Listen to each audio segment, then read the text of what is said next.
video is all about demystifying one of the trickiest parts about teaching phonics in Year 1 and beyond, the alternative spellings and pronunciations of letters in the alphabet. By the end of this film, you'll know all of the spelling rules and alternatives you'll need to teach the O family spectacularly well. The most common way of spelling the O sound or phoneme is with an O and an A. This is usually taught in reception class, and you'll normally find it in the middle of words. Some examples can include coat, boat, goat, and longer words like float and throat. When children learn these spelling alternatives for the first time, it's a really good idea to start with the most obvious alternatives first. So, for example, OA in the middle of words, and OE, which is the O spelling, which is generally found at the end of words. These words are quite rare, but can include words like toe, dough, hoe, foe, and Joe. Try to avoid plurals like toes or potatoes because these disprove the rule or change the original root word. These just create an extra layer of learning which adds increasing confusion at this early stage. Once the children know that when they say an O and an E together, they make the O sound or phoneme, it's easy to teach the next spelling alternative.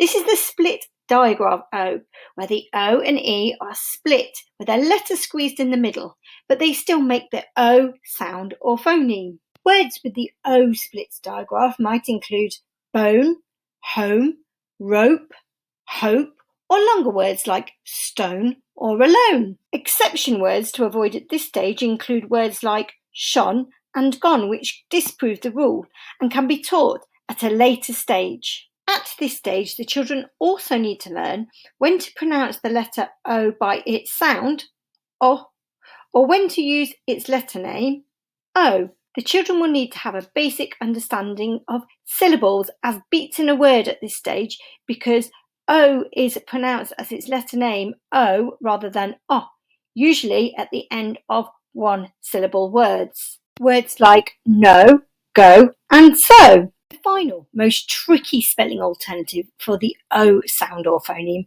that children need to learn is the OW, making the O sound at the end of words. This is especially tricky as they will already know that O and W make an OW, like in cow. This is the most common way of making the O sound or phoneme at the end of words, and the children really need to have a good understanding of vowels and consonants before this is introduced. The most simple way to remember to pronounce an O rather than an OW when an O and a W are at the end of a word is that O and W usually make the OW sound when they are preceded by only one consonant, like how, cow, now, and bow. But in words where there is an OW ending which is preceded by more than one consonant, the O and the W are more likely to be pronounced as O, like in blow, snow, grow,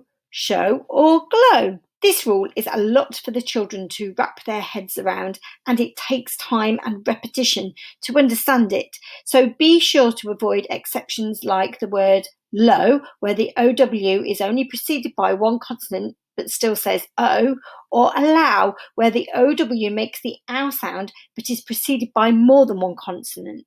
So there you have it, all of the spelling rules and pronunciation alternatives that you need to teach the phoneme or sound O spectacularly well. To recap, OA makes the O sound and is mostly found in the middle of words. OE is rare but is generally found at the end of words. The split digraph O works in the same way, but the two letters are split with a letter squeezed in the middle, and the letter O is pronounced by its letter name rather than its sound, O, at the end of one-syllable words. And O and W is the most common ending making the O sound, and it's usually preceded by two consonants. Not to be confused by OW making the OW sound, which is usually preceded only by one consonant. Comment below and let me know how you got on. I'd love to hear from you. And one final top tip. As we've seen, teaching alternative spelling choices and pronunciations is really tricky, so we need to do everything we can to support the children. I like to use visual aids like the ones in the video because I find them a really simple and effective visual prompt to illustrate the complicated rules I'm trying to explain. I find that these really help to jog the children's memories, particularly when they're spelling. If you found this video helpful, I've got a freebie that I think will be really useful for you too. It's a PDF guide of all of the alternative spellings and pronunciations that you'll need to be able to teach Phase 5 spectacularly well. It's linked in the description below. I've also included a link to some free slides that I use to make the alternative spellings and pronunciations really obvious to the children. I use these as slides, but I also use them as visual prompts to remind the children of the rules we've been learning throughout the day. I find these really helpful and the children really engage with them. And if you found this video useful, there are more films where that came from, tackling all of the spelling rules and alternative pronunciations you'll need to make explaining this tricky part of phonics teaching so much easier. If this video has been useful, don't forget to give it a quick thumbs up and subscribe to my channel and click the bell to be notified for new phonics and early reading videos every single Thursday. And we'd love you to come and join our Letters and Sounds Facebook community, where we're a group of teachers and teaching assistants from all over the world sharing top tips and ideas for phonics every single day. See you soon!